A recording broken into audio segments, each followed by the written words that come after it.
Vous écoutez Europe 1, il est 8h18. L'interview politique d'Europe 1, Jean-Pierre Elkabbach, vous recevez ce matin Dominique de Villepin, ancien Premier ministre. Messieurs, c'est à vous. Le feu a embrasé l'Irak et la région. Dominique de Villepin, bonjour et bienvenue. Bonjour. Vous connaissez tous ces problèmes. Les rivaux d'Al-Qaïda nettoient sans pitié en ce moment même les villes conquises. Ils fusillent, ils violent, ils détruisent, ils massacrent. Et en plus, ils montent des films. Là où ils sont, ils imposent déjà le charia. L'Irak n'est pas seul concerné par ce qui est en train de se passer. Non, nous sommes tous concernés et je ne crois pas qu'il y ait beaucoup de gagnants dans cette affaire, avec la percée du groupe de l'Émirat islamique en Irak et au Levant. À la vérité, nous payons le prix de multiples erreurs. D'abord l'intervention américaine en 2003 et un retrait précipité en 2011. Barack Obama avait parlé d'un pays stable qu'il laissait derrière lui. Libre, souverain, stable, autonome. Deuxièmement, la politique sectaire du Premier ministre Al-Maliki, une politique en direction des chiites, mais marginalisant dans le jeu social et politique les sunnites. Et troisièmement, bien sûr, la crise syrienne, crise ouverte, qui a laissé prospérer toutes sortes de mouvements djihadistes, dont bien sûr a profité le mouvement d'Al-Baghdadi, le groupe de l'Émirat islamique. Et d'ailleurs qui porte bien son nom, hein, qui dit bien qu'il veut l'État islamique en Irak et au soleil levant. Absolument. L'Irak semble être une malédiction pour les Américains. George Bush, père et fils, vous l'avez dit, ont laissé leurs traces. Barack Obama, qui disait en 2011 « on laisse derrière nous un pays libre », a envoyé hier, dans le Golfe, un porte-avions. Et tenez-vous bien, le porte-avions George Bush. Hein ? Oui, c'est dire à quel point les Américains ont de la mémoire. Il s'agit de ne pas répéter toujours les mêmes erreurs. Il y a au moins 3 leçons qu'on peut tirer de cette crise. La première, c'est que l'intervention militaire, le recours à la force n'est pas la solution dans des crises aussi complexes. Toujours pas. La Ça veut dire que si ceux qui demandent, par exemple, que les États-Unis engagent une offensive militaire aérienne contre les bases djihadistes, vous êtes contre ? Oui, ils méconnaissent la réalité du terrain. C'est un engrenage identitaire. Face à une telle situation, le recours à la force ne fait qu'aggraver les choses. La deuxième leçon qu'il faut tirer, c'est que la politique de changement de régime est une politique aveugle qui méconnaît, là aussi, les réalités du Moyen-Orient. Et puis... C'est-à-dire qu'on abat un dictateur et qu'on risque d'avoir une tyrannie d'une autre nature. Voilà, en pensant qu'on aura des jours meilleurs. On voit bien en Irak, on voit bien en Libye que ce n'est pas la réalité des choses. Alors on vous dira, vous laissez les dictateurs massacrer leur peuple, tuer leur population ?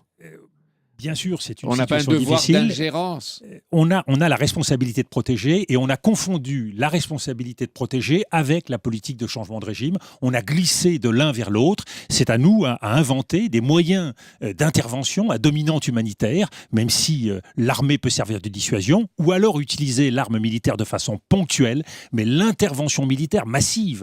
Regardez le bilan des Américains, 5000 morts américains, plus de 200 000 civils irakiens tués, 1000 milliards de dollars engagés, c'est dire à quel point c'est un fiasco gigantesque. Le président Obama a prévenu hier soir qu'il n'y aura pas de soldats américains au sol.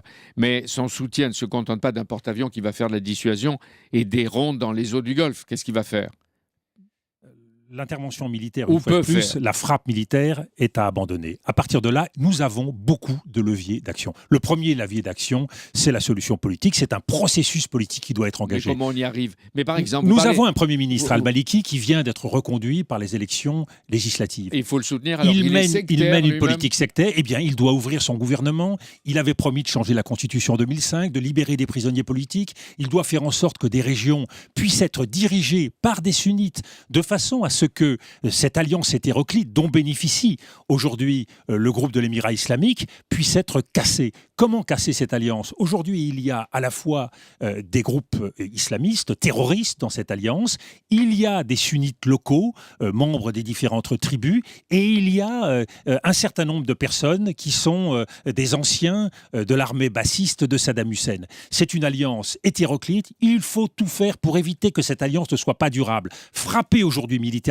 c'est durablement agréger l'ensemble de ses forces. Il faut éviter cela parce que ce serait dire que la violence nourrit la violence. Oui, mais surtout la violence conduira à un affrontement massif entre les sunnites et les chiites qui risquent d'embraser non pas seulement l'Irak, mais l'ensemble du Moyen-Orient. Il y a un deuxième élément qu'il faut souligner, c'est que nous avons aujourd'hui une donne régionale qui est profondément changée.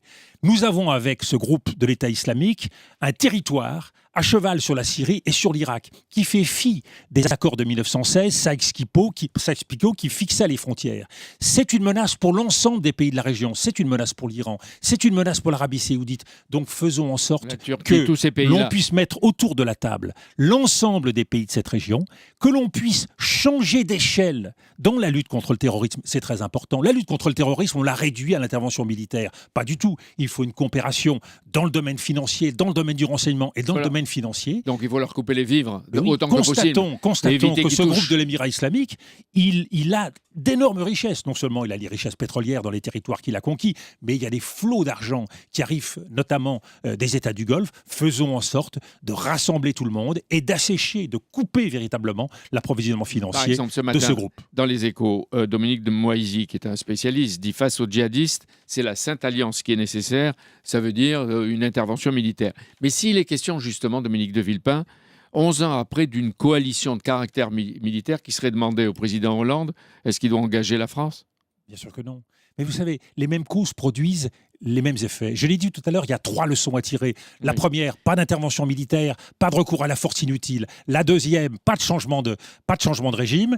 Et nous avons aussi à comprendre qu'il n'y a pas de guerre possible contre le terrorisme. C'est très important. On peut lutter contre le terrorisme, pas faire la guerre. Pourquoi ? Parce qu'on renforce l'adversaire en permettant une alliance entre les terroristes et les populations locales. C'est ce qui est en train de se passer en Irak. Aujourd'hui, les Irakiens sunnites voient le groupe de l'Émirat islamique comme une force de protection qui leur donne de la sécurité. Une ville comme Mossoul, elle est tombée quasiment sans combat. C'est un peu ce qui s'est passé. Ce ne sera pas la même chose. Bien c'est sûr, 8 parce que millions c'est une d'habitants. ville à 70% chiite. Donc prenons en compte les réalités de terrain. Vous savez, c'est tellement simple pour des esprits simplistes de penser qu'il suffit d'appuyer sur le bouton militaire pour tout régler. Regardons à quel point il nous faut gérer ces catastrophes en plus, durablement. Dominique de Villepin, ça nous concerne. L'Irak nous concerne avec la Syrie, bientôt la Libye. Les jeunes Français qui trouvent là-bas des foyers supplémentaires pour leur djihad et la formation terroriste. On vient d'en arrêter encore à Berlin, qui était avec l'État islamique. Fédère de nombreux combattants étrangers. Et il y a tout le vivier de la jeunesse du Moyen-Orient, des pays européens et occidentaux, qui est un vivier disponible de jeunes au chômage, de jeunes qui se sentent humiliés, qui sont frustrés et qui rallient les camps de l'État islamique. Qui prend l'initiative de les rassembler ? Parce que dans cette guerre interconfessionnelle de longue durée que se livrent sunnites et chiites, qui peut prendre la responsabilité ? Nous tous. D'abord, sur le plan régional, il y a besoin d'une conférence régionale. Tous les États de la région ont intérêt aujourd'hui à calmer le jeu. Deuxièmement, sur le plan international, tous les États du monde, c'est différent de la Syrie, tous les États du monde, la Russie a intérêt, n'oublions pas le terrorisme dans le Caucase, la Chine dans le Xinjiang, tous les États doivent être mobilisés pour faire face pacifiquement, par la concertation, par la négociation. N'oublions pas que le groupe de l'État islamique, c'est 15-20 000 hommes, alors qu'il y a 200 000 militaires dans l'armée irakienne et plus d'1 million de forces de sécurité. Donc les Irakiens ont les moyens de faire face à cette crise. C'est ce que vous diriez au président Hollande ou Laurent Fabius si vous le demandez. demandez. De commettre en boucle les mêmes erreurs.